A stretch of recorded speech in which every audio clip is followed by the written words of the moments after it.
Selamat malam para pendengar setia di seluruh Indonesia di Dongeng Aki Rukman. Selamat mendengarkan dan tetap merdeka. Assalamualaikum warahmatullahi wabarakatuh. Bismillahirrahmanirrahim. Alhamdulillahidil zalali wa syari'il harami wal halali musolliyan ala rasulil mustafa wa alihil mustakmilina syarafa. Innallaha faddala bani adam wa faddallahu ala kasyiri miman khalaqahu tafdila amma ba'du. Bapak Ibu dan kawan-kawan sekalian, selamat malam and sampurasun. Setelah 2 hari kita membahas tentang KB di Kenya atau di Afrika itu, yang pertama bagaimana penolakan dari kaum lelaki. Sehingga di malam kedua kita tahu akibatnya bagaimana TFR dan pertumbuhan penduduk yang membludak. Setelah itu ada usaha-usaha dari kelompok dan dari pemerintah untuk memasyarakatkan tentang tanggung jawab kesehatan reproduksi suami kepada istrinya. Begitu ya, karena di Kenya itu banyak penganut agama Islam, sehingga dari dasar-dasar keislaman itu bagaimana tanggung jawab kesehatan reproduksi suami kepada istri perlu ditanamkan. Diadakanlah musyawarah-musyawarah, terutama musyawarahnya itu diadakan di tempat-tempat yang kumuh, di rumah yang terbengkalai, rangkailah kalau dalam bahasa Sunda mah. Di situ diadakan di Manyata dan Kimusu. Kimusu itu adalah daerah-daerah di daerah Kenya itu.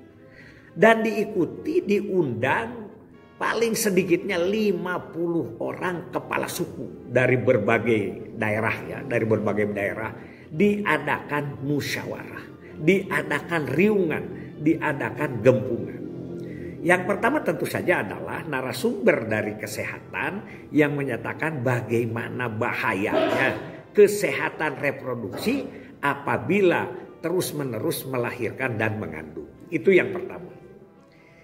Yang kedua, ada salah satu kepala suku atau 2-3 kepala suku. Yang pertama ada kepala suku yang memakai KB tradisional. Dia menjelaskan walaupun dia sudah memakai sistem kalender, tapi dia tetap mengurangi hubungan suami istri karena takut punya anak lagi. Itu yang pertama yang mulai mengadakan perubahan-perubahan. Salah satu dari kepala suku itu namanya si Ochieng. Ochieng itu kalau dua orang mah Aceng mungkin ya gitu. Si Ochieng ini udah MOP, udah melaksanakan medis operasi pria atau vasektomi. Dia berkampanye, dia ber-KIE di depan umum para kepala suku khususnya.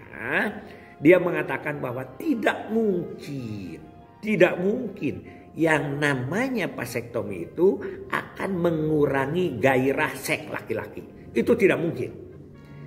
Dan yang kedua, apalagi impoten, itu tidak mungkin. Saya ini contohnya nih. Saya sudah bervasektomi, tapi saya hubungan suami istri normal. Hanya saja sekarang kami tidak mempunyai anak lagi. Nah itu kelebihannya di situ. Kampanyenya si Oceng itu. Dan kampanyenya tidak berdiri sendiri. Dia adalah bersama istrinya. Dan kemudian istrinya mengiyakan apa yang dikampanyekan, apa yang dikaiyakan oleh si Oceng.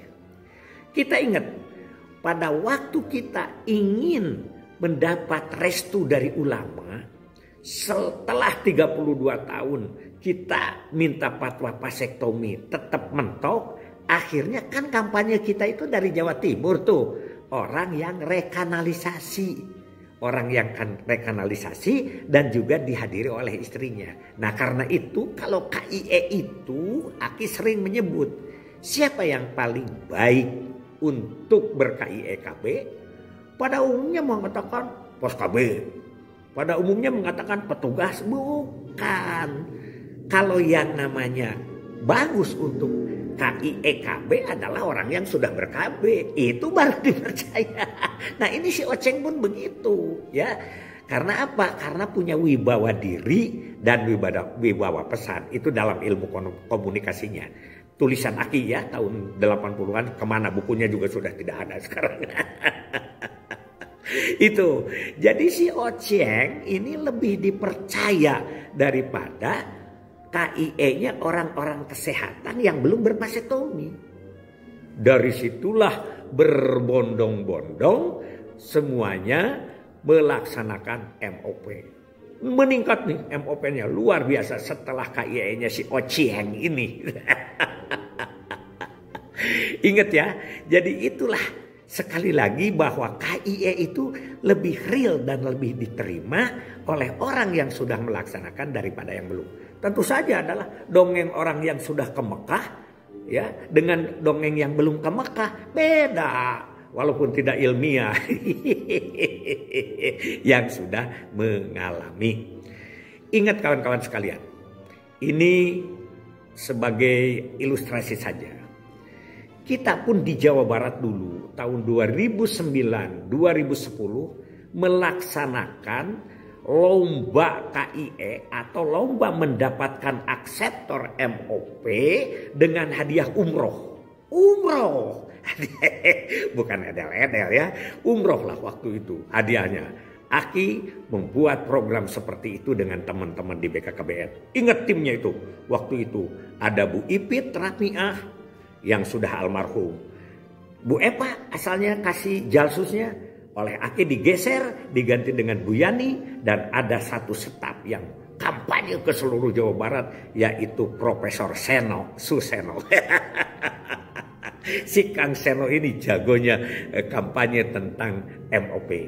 Pembentukan paguyuban dan lain sebagainya. Waktu itu kita ditargetkan 6.000.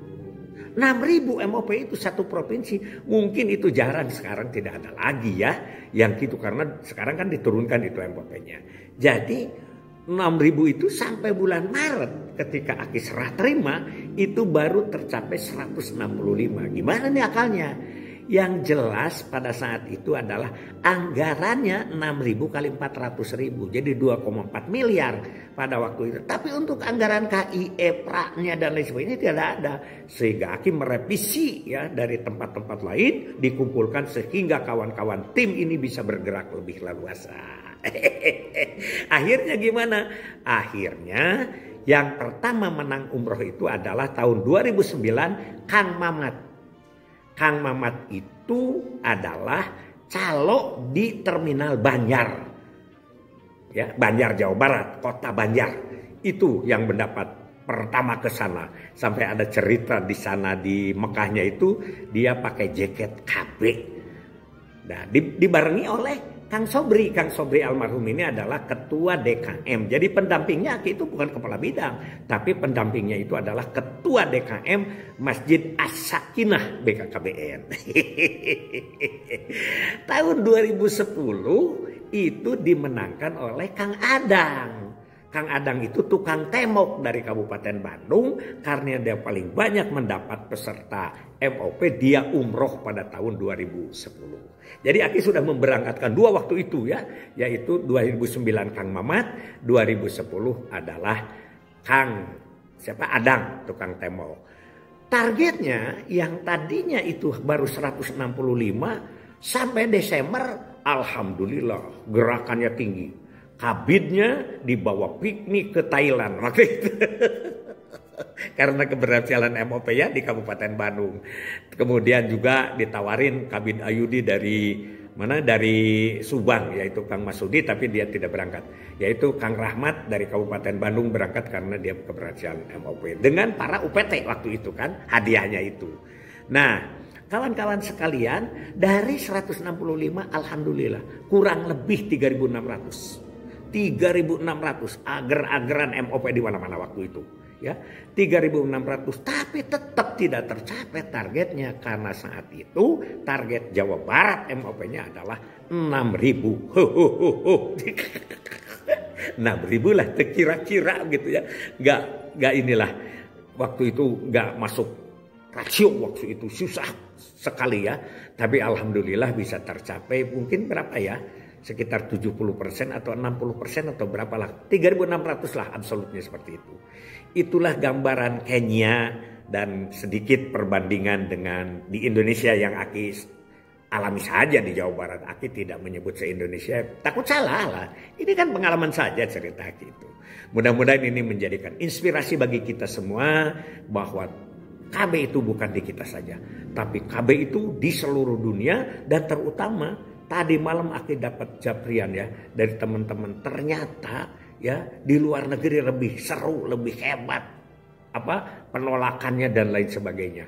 Oleh karena itu marilah kita bangun, kita terus lanjutkan pengendalian penduduk yang bertujuan untuk meningkatkan norma keluarga kecil bahagia dan sejahtera. Hasbunallahu wa ni'mal wakil, ni'mal maula wa ni'man nasir. Wassalamualaikum warahmatullahi wabarakatuh.